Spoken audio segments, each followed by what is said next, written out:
Rashad from Global Shapers Doha in Qatar.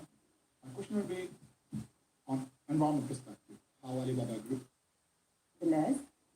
He is the executive chairman of the Alibaba Group, the leading e-commerce and technology conglomerate with headquarters in the People's Republic of China. This year, on April 4th, the Alibaba Group will celebrate its 20th birthday, having been founded in 1999 by Jack and 17 of his former students in his living room in China. Jack believed in the power of technology to level the playing field for businesses around the world, and Alibaba is a testament to that. Alibaba has transformed the lives of scores of millions of people in China, created more than 13 million jobs, recorded 1.4 billion transactions, and 90% of them through mobile on Singles Day in November. And really, the dream doesn't end there. Jack's aspiration for Alibaba is to create 100 million jobs and reach 2 billion consumers globally. Jack also has a long history with the World Economic Forum. He first came to Davos as a young global leader in 2001 and now serves on the boards of the World Economic Forum and the Global Shapers community. We are indeed extremely lucky to have Jack with us today. So Jack, thank you so much for insisting on creating time out of your very busy schedule to meet with the young communities at the forum today. Ladies and gentlemen, please join me in giving a warm welcome to Jack Ma. Thank you.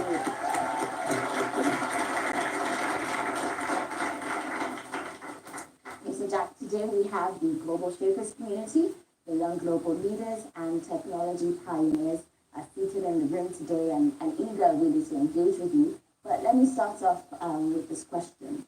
So now, in 1999, you recorded a video of your speech to your co-founders at the launch of Alibaba. And in that video, you were very resolute and confident. I mean, you seemed so confident that the company was going to succeed. Yet, we know that there is no such thing as a risk-free business.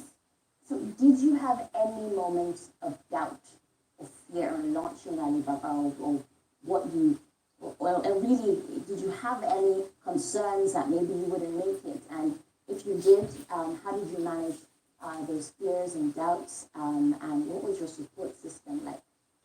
Thank you so much.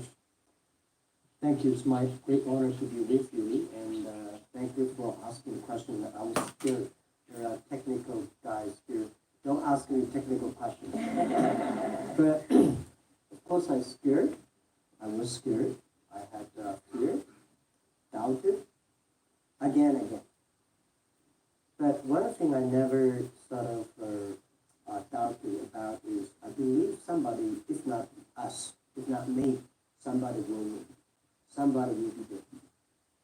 But the thing is that I think it's the early stage of the internet, 1999.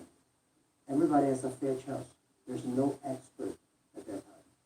Even to today, there's no expert of tomorrow. There's only expert of yesterday. Nobody will say, well, tomorrow will be like this. So this is what I think. We don't have a system to support that how I can overcome my doubts and fears. But I tried to be transparent to my team. And actually, I did everything. I worried. Everything I'm confident. I worried. I'm not sure. I want to get the team into it. Do they know that if they know I'm hiding something worried, they get even more worried, right? So I tell this is what I'm worried. But of course, when I go home, I think more. I experience more. And so at your age, our age, early days, everything when you want to do something, for sure if you create value, there is opportunity. But the thing you worry to make, or you probably will worry is somebody would do better or quicker. or more, complicated than you are, or much sophisticated than you are, you probably lose the chance. So when you do business, my rule is never be afraid, never worry about competition, never worry about the pressures. If you worry about the pressure, you worry about the competition. If you worry about this, don't be a businessman. And today, the good thing is the whole world worries. Everywhere. People worry about data, people worry about privacy, people worry about security, people worry about anything. That normally that means great opportunity comes. Because you cannot stop this. The internet time is coming, mobile time is coming, big data is coming. You cannot stop. Not worry with the only thing is you embrace it, change yourself. And start doing it. And is there any system? No. If you have a system, you never worry.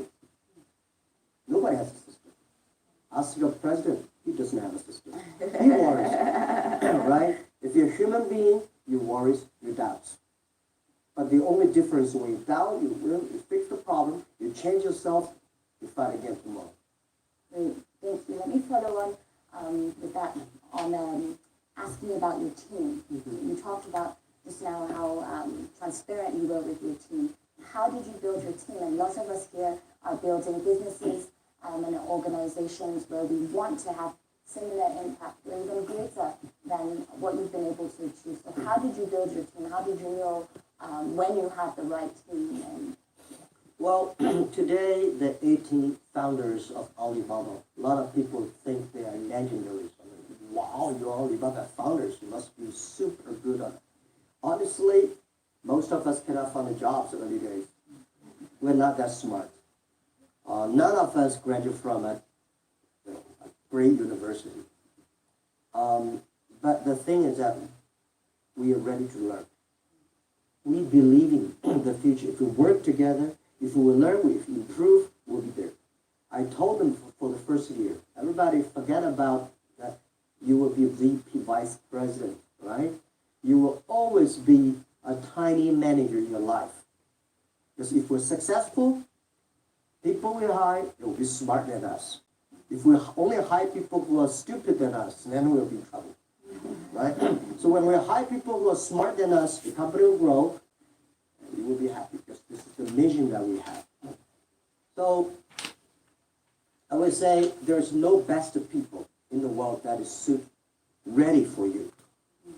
The best people is always you find the right people working together, training him, developing him, and he training you, then you have a chance to build a team. There's never ever think about it. Wow, that guy used to work in Google, Alibaba, Facebook. He must be good. No, not necessary. So what qualities then do you look for at the bare minimum to bring someone onto your team? Quality number one, he should be smart. When you're stupid, you gotta be good. It's what I'm saying, right? He should be smart. He should be smarter than I am. When I hire people, I hire the people who's smarter than I am, and I think people like him. 4 or 5 years later, he can be my boss. I love to work for him. That's the best. And second, I like his personality. Always, positive, right? And don't easily give up. Talking about. So very simple. I never say, well, I will hire you and let me see your diploma, which university you graduate. That does not that important. Right? The important is the smart people, smarter than you are. You like his personality, and I like the people who never give up. And I've been proved this for so many years. I've seen so many great leaders in the world, in many fields. Those people are always optimistic. They don't complain. Because of this, because of that. No, they think they complain. I was not that smart. I did not think about that clearly, so I have to need to change. So if you find that people who always complain the others because he made success, don't hire him, don't work with him. Thank you. So as a Nigerian entrepreneur, I've been intrigued about your comments on the potential on the African continent, and you've been engaging very much in recent years. I know that you just came from a session with President Paul Kagame of Rwanda, and you've also invested $10 million US in the Netpreneur Prize. What has propelled your interest in Africa for African entrepreneurs in the technology space? Can you speak to that?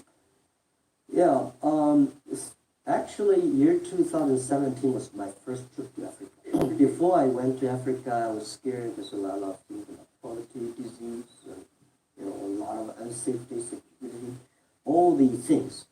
And then I said, let's go there. So I visited there. I visited the Kenya, Rwanda, Namibia, and I think and just, I think the first three countries. After that, I said, wow, it's so different. First, I get the feeling it looks like China 20 years ago when I started my business. So many young people, passion for the future. And one thing that Europe always worries about the future. Africa, they don't worry about the future because they don't have something that is good. Europe always want to keep yesterday. Africa probably don't have yesterday. The most difficult people to convince in this world is successful people, right? In this world, the most difficult to change a successful people to fall, they're very complicated. So Africa, you see, they want invert, they want to change. They have a passion, they're young people. And the good thing is the infrastructure was bad. Because the infrastructure was bad, there's opportunity. Right? China, why China mobile phone was so good? Because China phone was too terrible early days. Very few families have the phones. So when mobile phone come, we suddenly grab it. So I think the opportunity there, young people smart. So I said, the hope of Africa, there are four things, which I think I will be focused on. The first, the technology, for internet technology, for the first day when it was born internet, it was inclusive. It's suddenly covered all the young people, poor people. Right? You see credit card when it comes, only rich people can have credit cards. While the mobile phone payment, rich people don't believe that. They give credit cards. We young people accept the mobile phone payment immediately. Because we don't have money. We care about it, 1 cent, right? So I think the four very important thing in Africa, first is entrepreneur. It's the entrepreneur that's going to change Africa. Because they have brave, they have the courage, they never worry about the future. No, as an entrepreneur, if you worry about the future, you will never be an entrepreneur, right? You always believe these things are going to happen. Then you start to prepare. So Africa needs entrepreneurs. Africa needs education, right? Education, if you don't have the education, the good thing is today the USA and Western education, European education system is good. But it's going to face the challenges because the new technology coming. This education system today we have was designed 200 years ago for the industrial time. Now the data time comes. What's the right education system for that? That is to embrace challenge, change. That is innovation, creative. So Africa, the second education, E.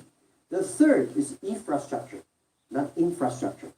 To make everybody in Africa to be able to reach the internet using the phones, not using the phone only for gamings. For Twitter, you have to do business. Using phone, buy anywhere, sell anywhere, do business, communicate. And very important last is e-government. You put the government on E. The government has to be transparent. And the government will never shut down the internet. Because if they shut down the internet, they shut down themselves. So 4 E's, that is something that making developing countries as the opportunity to make growth. Thank you so much. I'll now open the floor to questions. I'd like to ask a few things. First, please make sure to introduce yourself with your name and the community you're part of. I will also ask that you please do not pitch to Jack Ma. Please also, I know the temptation is there, but please make your questions succinct so that we also give an opportunity to everyone to ask the questions. Yes. Hello, my name is Claudia Olsen. I'm a young global leader from Sweden. I'm also the founder of Stellar Capacity, which is an education company. And we train professionals and digital leadership. And I'm not pitching. But I wanted to ask, because just as you mentioned very wisely, is that the education systems are designed for the previous industrial revolutions, the industrial development. Now when we are designing new organizations and the education system, how do we also change our leadership? What kind of leadership is needed for the new economy? Thank you. So, as I said, the education area has huge potential. And also, most of the universities will face challenges. Most of the business schools will face challenges. I think we should focus the resources in developing countries like China, India, or Africa. We put more resources on the back end, on the PhD or master degree research institute, which I think we should put more resources on the early stage, kindergarten, primary school, middle school. It's you create, and the second thing is education. The past education system was trying to make for China. We teach kids to be like a learning machine. You remember everything and calculate it faster. If you remember everything, compete with computer never forgets, right? If you want to be calculate faster, you don't have any chance, right? So if you want to teach people harder working, computer, when electricity is on, it never stop work. So what's the things that we have to teach that the kids that to be more creative, innovative, that do the things the machine cannot do. But when you have a lot of smart people, leadership is the key. To manage smart people, you have to use in culture, the value system. They believe what they do. But if you want using just the principle, rules, or laws, and documents to control, that's control. Normally, you control stupid people. Stupid people, they say, we don't lie, go to toilet, they go together, go to lie. But that work. The next century, most people should be educated, smart, they're wiser than machines. Then to manage a wise, like Alibaba, we're like a zoo, all kinds of animals. Right? So to manage them, the best thing is self-management. How can they self-manage themselves? It's the value they believe in, the mission. The machine in the future, they have chips, but the human beings have the heart is where the value, the mission. So this is what I think the education system, that we need to move to that direction. I hope I answered your question. Great. All right. Hi, this is Nishad from Global Shapers Doha in Qatar. My question will be on environment perspective, how Alibaba Group is working on supply chains to be more sustainable, working on impacts of climate change. So how you think business leaders can work on that? Climate change, the weather, the environment. Yeah. First, as a technology company, we believe in technology is great for human beings. We believe technology can create a lot of jobs. Because human beings, every technology revolution create more jobs. But when the early stage, every technology create worries. Worry, if you do not manage them well, it's going to be a big problem. As I said, the First World War because of the first technology revolution. Second technology revolution caused the Second World War. And this is the third technology revolution we're coming. Then, as Alibaba, we believe in the future. We believe technology will be inclusive, sustainable. And the people worry about environment, using technology to solve the environment problem. We only have one Earth. This is weekend right. We only have one. When people using oil, coals, if we think Earth is a human, you're digging the oil and burning them. You're digging the coals, that's the bones. You're digging them. The Earth will revenge. It will be painful. So, yes, we will do that. We still need oil, we still need the coals, we still need the wood. But if the data can tell us how to use it efficiently, smartly, and that is what we think we can do. And the other thing is when you're giving everybody, every country opportunities. So I'm a believer, I'm not a technology person, but I'm a believer that technology is great for human beings. And as a technical company, don't be evil, it's not enough. You should be doing good things for the world, do good things for the future, and believe in young people. And environment is a big issue, it's a big problem.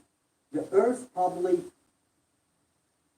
can handle 3 billion people, will be probably the best. Now we're going like 7 or 8 billion. You can have a stop, probably going to have 10 billion or 12 billion. More problem comes.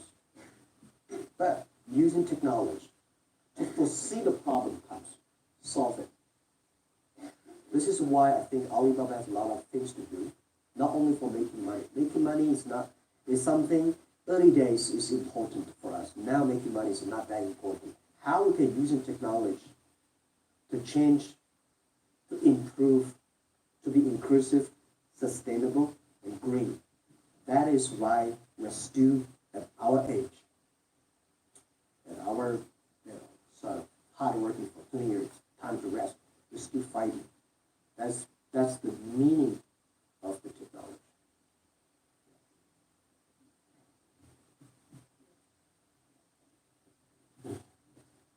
Hello, thanks for this opportunity. I am Leticia Gasca. I'm a global shaper from the Buenos Aires hub. The World Economic Forum, we talk a lot about the skills for the future of work, but I was wondering about your thoughts on the skills for the future of humanity. Future of humanity.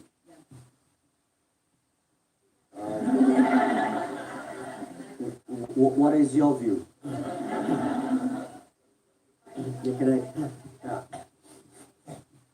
In fact, these couple of days I've been thinking about that.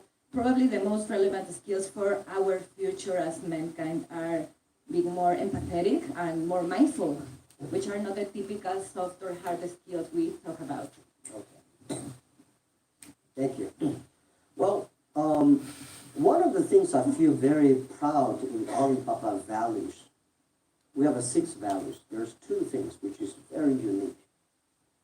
And I think in the future, no matter whatever Alibaba value changes, these 2 will never change. The first value is customer number 1, employee number 2, shareholder number 3. That means enable others, make other people better. One of the reasons why we survived for 20 years because I was a teacher. As a teacher, you always expect your students better than you are. You feel proud. My student become a mayor, a banker. You don't want your student to be prison, right? You always want them to be the more successful than you are. So rule number one is humanity is help the other people, your parents, your kids, your colleagues, better than you are. Second is embrace change. No matter whatever comes,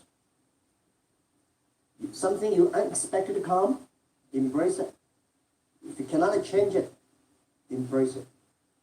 But this is the things that I think leaders or any people who want to survive better, you have to do. Make other people better and embrace the change. Whatever challenges come. When people start to worry, you think this is opportunity. When people start to complain, you think it's opportunity if I solve it. Yeah.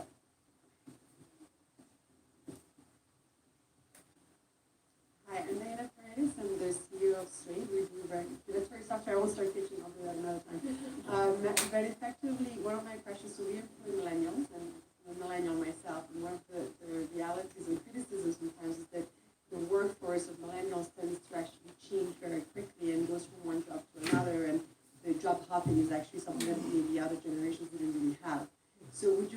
millennials to drop off or to actually stay for a few years and learn certain things when it comes to jobs? Yeah, I think one thing that really changed me a lot was I was trained to be a high school teacher, and I hate to be a teacher. I said, how can a boy be a teacher? So every day in the school, I was thinking about it. One day when I graduate, I will never be a teacher. Because China's system at that time is that when you are a teacher trained, you have to be a teacher. So the day when I left, the day when I finished with graduate, I was taking my luggage out. My president of the university, he was at the gate. He said, "Jack, come on." I said, "Sir, what are you?" He said, I know where you will go. Because he assigned me to a school to teach. He said, "Promise me, 6 years, don't leave." I said, I say, all right. I said, all right. And I never thought it because I think he gave me a good place to go. But President said 6 years to go. That promise I kept. I become a teacher in the university for 6 years. I calmed down. I learned how to be a teacher. I started to communicate with my young people, my students, changed my mind, and I learned all the good things of being a teacher. And then I started to move. 6 years later, there are a lot of great opportunities come to me in the 6 years. I said, no, I promised. And after 6 years, I started to leave and build up my internet career. So if I were giving advice to young people, when you graduate from somewhere, when you're looking for a job, the first job is the most important. Not necessarily a company that has a great name. You should find a good boss that can teach you how to be a human being, how to do things right, how to do things properly, and stay there. Give yourself a promise. I will stay there for at least 3 years. Then you start to move. A lot of people, that's no good. I've seen a lot of disasters, a lot of problems. Stick to one. Fine. So normally, I say when you're 20, 30 years old, you don't know what to do. You have a lot of ideas. You think you can do anything, but you actually can do that. You follow one person. Follow one person. When you're 30 to 40 years old, if you really want to try to do something yourself, try it. When you're 40 years old to 50, to 60, enable young people to do that. When you're over 60 years old, spend time with your grandchildren. Enjoy yourself, right? That's the life, normally like that. Yeah.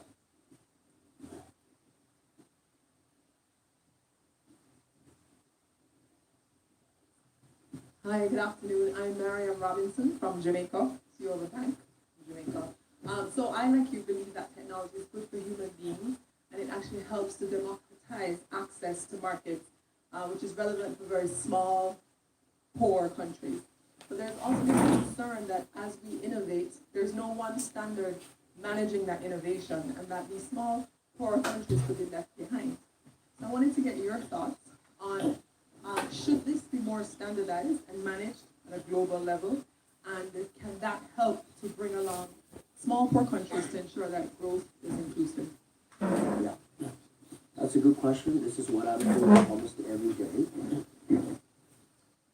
For small countries, developing countries, better not to think about standardization, rules, regulation. Don't think about it. The first thing to think about is let the entrepreneurs come up.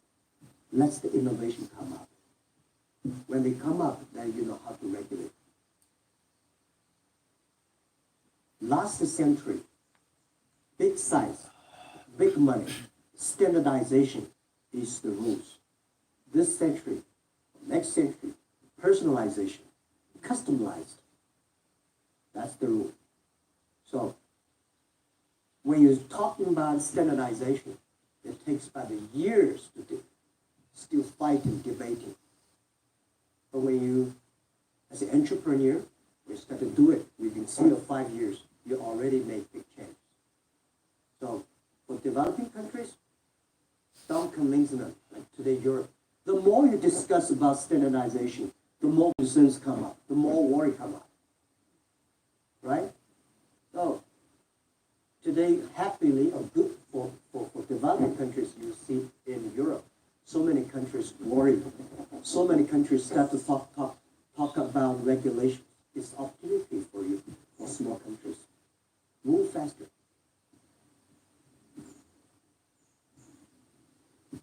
Hi Zach, my name is Sudarshan. I'm a global shaper from Pune. And I work to gamify education. But one of the things that I found interesting in the global shapers community is that I found a place where I can be vulnerable, share failures, and share my fears. Now I'm interested in knowing what are the communities that you feel comfortable, which is the circle that you feel comfortable in being vulnerable in. You mentioned how the 18 co-founders were the people that you shared your failures with. I'm also interested in knowing, are those 18 co-founders still the people you share your fears and failures with? And has that changed? Thank you. Yeah.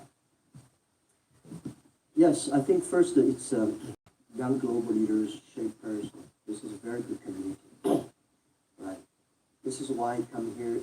Year 2001, I was young global leader. And I was sitting there listening to Bill Gates, Clinton, and that time, the debate, most of the things I don't understand what they're talking about. Right? But the things I understand as I go back and I test it. So this is why I said, because of Davos, that reformed me. Now, every year I come here. Priority one, if there's only one thing I would do, I would spend time with the young global leaders, shapers, to share my experience.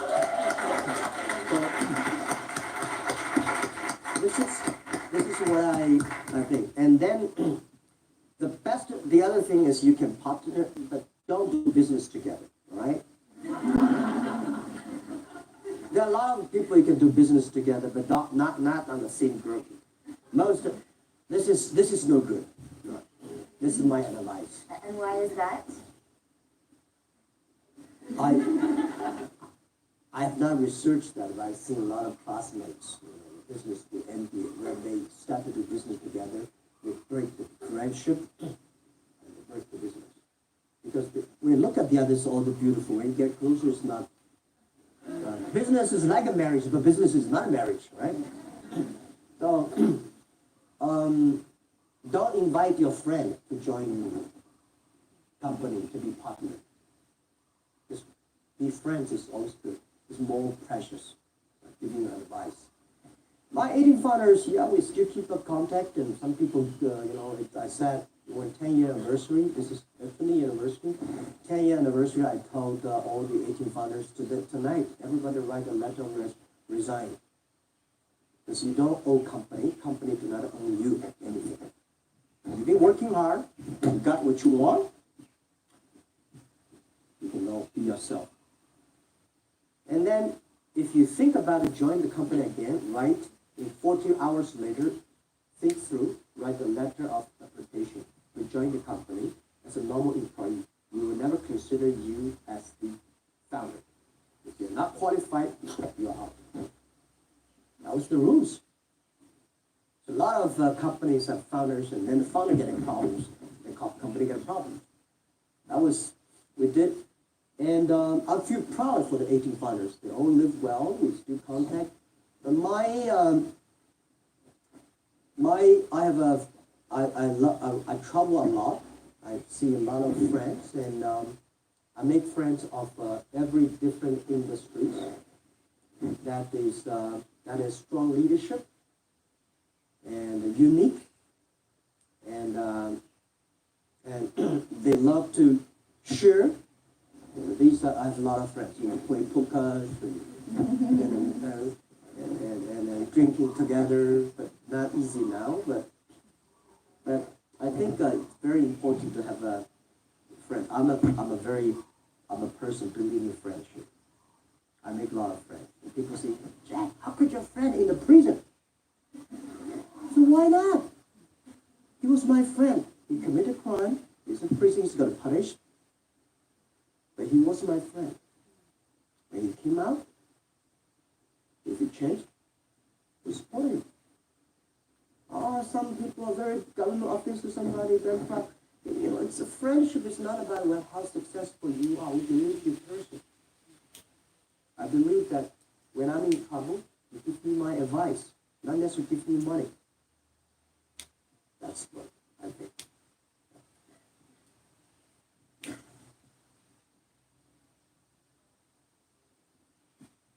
Hello, my name is Mustafa Amin. I'm from Egypt, and I feel so lucky being a global shipper. Congratulations. Thank you. It's a very short question. Like, what keeps you awake at night in today's world? What keeps me awake in the night in today's world? Nothing. I sleep very well because I have. You will get used to that.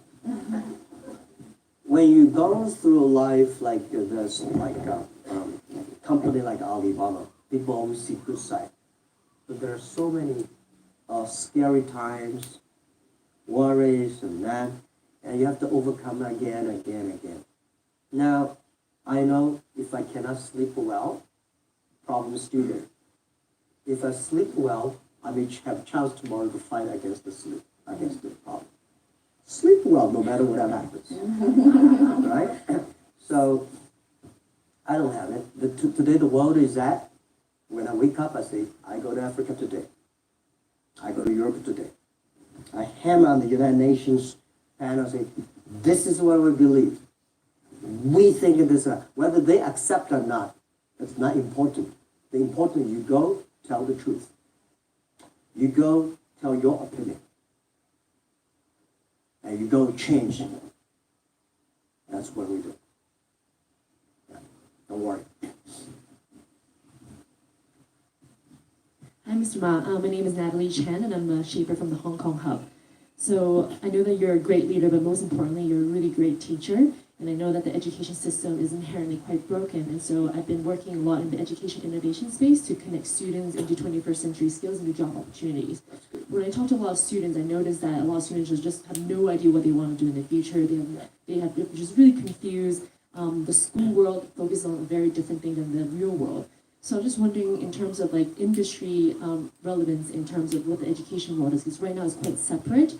What are your thoughts about bringing more of the private sector and creating a curriculum perhaps under Alibaba for high school students to understand more about entrepreneurship, e-commerce? Because I know you do a lot of work in supporting Alibaba Entrepreneur Fund, but what if they work with younger students and create a school for them? What are your thoughts about that? Thank you. I already created a kindergarten, a primary school, a middle school, and a high school. Because I think we have to do something to change. Because we say, oh, I changed. And then people say, Jack, well, how you change? What does school look like? So we built up a school, a kindergarten, a primary school first. And I say in China, because it's all about schools. If you're a good school, you're going to go. This is a very Chinese way. And I say my school, the people who join in, we interview the parents, right? So this school, when this finish, they will not be able to, when they have a testing, they will not be successful, like the other school kids. Are you willing to send them here? So at the beginning, people worry, Jack, if you train the students like this way, no people will be coming. I said, don't worry about that, because Alibaba have a 40,000 employees in Hangzhou, right? And then they say, if you finish the primary school in your school, and then they cannot go to middle school, say, they say, oh, let's build a middle school. And then they say, if you finish middle school, you cannot build a high school, let's build a high school. Then the university.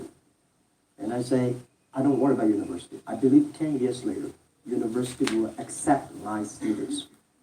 The way training them to be real human, not learning machines. So we're testing that. As the kindergarten, you have to teach the kids singing, dancing. That's to bury the seeds of culture inside. Primary school, we teach the kids the value. Western, Eastern. I don't want kids educated in the Western, they don't like the Eastern, and the Eastern, and they don't like the Western. A lot of people complain about China. And I say, have you read Buddhism, Taoism, Confucius? No. You don't know them. A lot of people complain about Western. Nobody ever read the Bibles. How can you complain? I mean, if you know Bible, you know where it's generally coming from. A lot of people don't like Israel. They don't ever read that. So, the middle school guys, they have junior middle school, they have to work hard. The senior high schools, they have to build interest. Today, the problem is most of senior school students, the only dream they have, my parents want me to go to a key university. And what do you want? I don't know, but I just go to university first. That's a problem. So, we need to do something. And I'm happy to hear that you're doing something on that. Yeah, Alibaba is testing that. Good news is that we're getting more and more interest. We only accept a few students, 100 students every year, but the application was huge. The way we teach, the bad news is we have not proved that we will be winning in 10 years. But I think if you teach your kids to be a real human, it will win.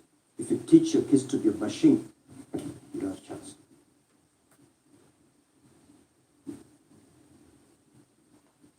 Hi Jack, Red Hua from Singapore, YGL. We met a couple of years in your office in Hangzhou, and when I asked you for advice, you said to me very clearly, you said, Red Hua, don't study, the businesses that succeed. You can study the businesses that fail. Yeah. So for all of us, from a specific dimension, obviously Alibaba is probably one of the most successful businesses of the 21st century. And probably yourself, along with Steve Jobs, have created, something which is very visionary to last for another generation. If you were to start a new company today, hypothetically, so the Jack Ma today, 2019, if you were to start a new company today from scratch, if you were going to pitch at Davos, what would you do and how would you incorporate this philosophy of learning from failures over the last 20 years? Yeah. First, if I started again, I will not move on the internet. Because there are so many smart people there. I go to the agriculture industry and these areas. Just to compete with this, not easy. And second is that whether I have a Jack Ma's experience. Experience means my experience when a problem comes, I'm never scared. When a problem comes, I say, hey, wait a minute, what's the opportunity behind it? And when mistake makes, we'll see how we face it. Why I am still encouraging every young people when you become a business leader, do not always follow the successful stories. For those people who are successful, there are a lot of reasons behind it. But learn from those people who failed. For all the failure mistakes are almost the same. Study that. Not because you can avoid the mistakes. It's because when the mistake comes, when failure comes, how you face it. So, my next life, I will be a business people again. And good experience. It's not how much money you've made.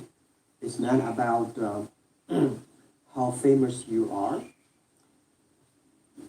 It's about how much experience you have encountered. I feel so proud. So many tough situations come. My team worked together. We overcome that. And we found a lot of mistakes, silly mistakes. We laughed. We are writing a book, right? We try to remember all the silly mistakes, then share with the others. Don't laugh when you will make the silly mistake like us again. Yeah.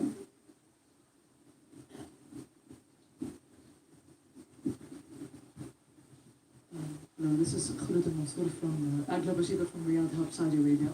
You've spoken at the very beginning that to change Africa you need entrepreneurs, and I think the same case for the Middle East because you're trying to move from an oil-dependent economy to a more diverse economy. My question is, How would you advise on that? And are there any plans to expand in the Middle East in terms of how you're expanding in other regions? Second question is the level of observation. To what extent do you think the Middle East economy or scenario is actually capable of observing a limited exposure of entrepreneurs or entrepreneurial projects? Thank you. Yeah, first, there are great entrepreneurs everywhere in the world. But most of the entrepreneurs are in the developing countries.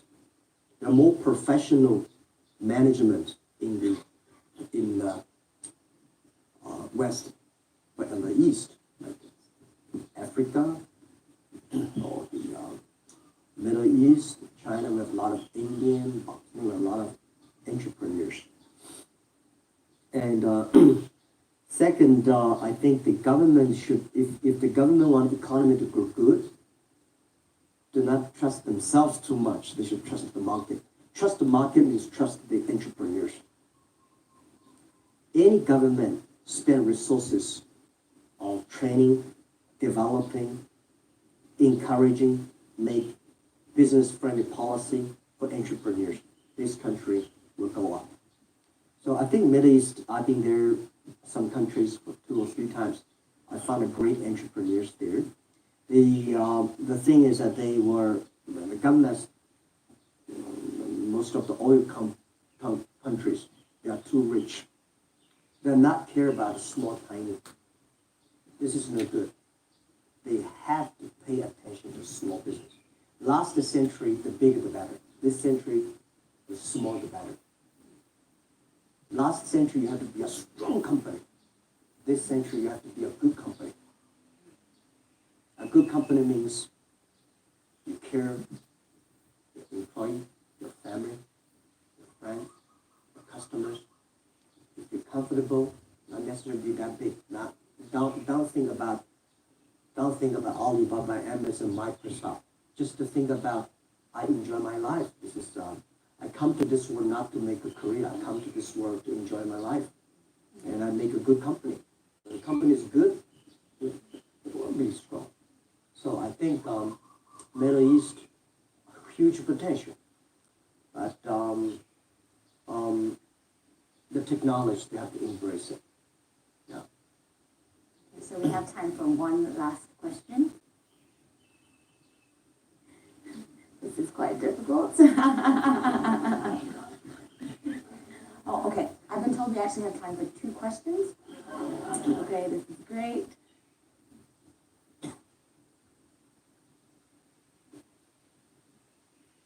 Hi Jack, I'm Alessandro Panerai from the Milan Hub, the global shipper.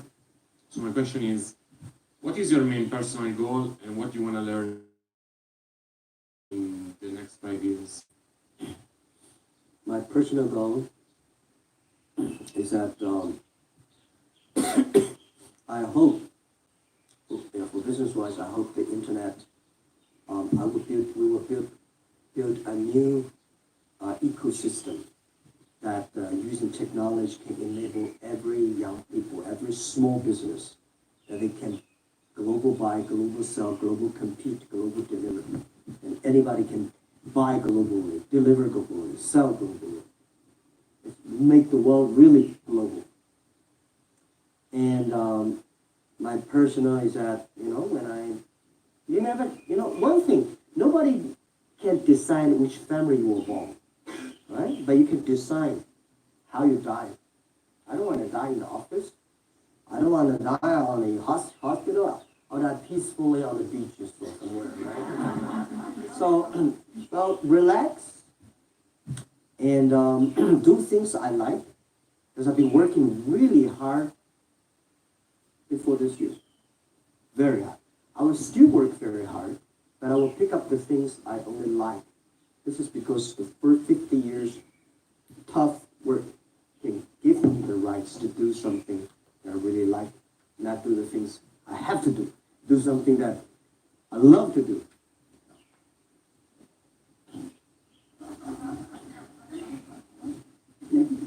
Yeah, when the girls. Hi, Carol from China, YGL 2018. I produce and host an interview show, Global Thought Leaders Like You. I think China has been playing the catch-up game for a long time, and now it's an exciting time for Chinese entrepreneurs because they can really be top of the world.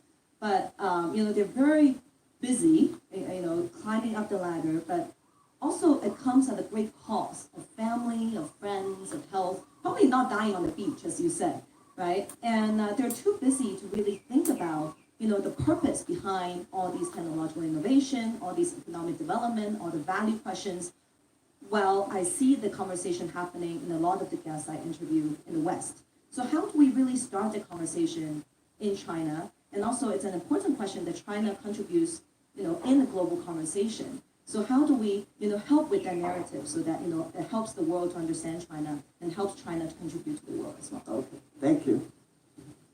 Yeah, give you another, I'll try to finish 2 questions. Yeah. Hi, my name is Gabriela. I'm a global shipper from Caracas, Venezuela. And I wanted to ask you about, if you could share with us a challenge that you have faced and how you embrace the challenge. Because, all of us, we are living in an age where we have found so many little challenges, and most of us are facing our own domestic challenges. Yeah. And so I would like to know, what do you think that what was your difference among others to overcome those challenges? Thank you. First about China question. Yes, China is developing very fast. When you want to be the global leader, it's not about your money. It's not about your economic power or military power. It's about your responsibility. It's about the value you bring to the world. We believe he's a leader, not because he has a strong muscle, because he has a wisdom, he has a heart. He knows what he is doing, and I think China is learning that. It's not that this is like the main. I never thought about these questions, Honestly, 20 years ago when I started my business, you're so smart than I was 20 years ago. I can never ask these questions. Slowly, when to the certain size, I take more responsibility. I start to think differently. So, when you think about creating value for the others, then you think about creating value for yourself. And Chinese, Western, the thing is the U.S. now there's a conflict. It's a good thing. Because through conflict, if they're both rational, they will learn each other. Oh, that's what you mean. Today it's more like a duck talks chicken. Different languages. So this kind of conflicts, not necessarily bad. It's a helping understanding, right? So that's what I suggested. China is learning, Western is learning, Middle East is learning, Africa is learning. We always have to keep on learning. When you keep on learning, things will change. About your question, I faced a lot of challenges. Some challenges that I would never say. I probably, when a certain age, so painful, regretful, but, the only solution is go to bed and sleep, wake up, do it again. Life is very short. You only have 80 or 100 years. The thing you can do is 30 years. If you're always in the bad mood, you cannot pick up the second. Pick up one. All life is very long. 100 years is very long. Don't think about today. Wake up tomorrow. You will not. When I be rejected by so many people, I say, tomorrow there's somebody waiting at the corner for me. You should be smart enough. Yeah. So always be optimistic. Try to comfort yourself. with your own hands. Yeah. Nobody can comfort you, can warm you up. Only you can warm up yourself. And if you want to be successful, pay the tough cost. Thank you.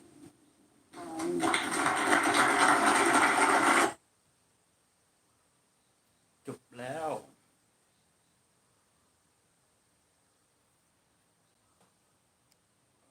Jack, you've always said you don't look backwards, you look to the future. And but before we get into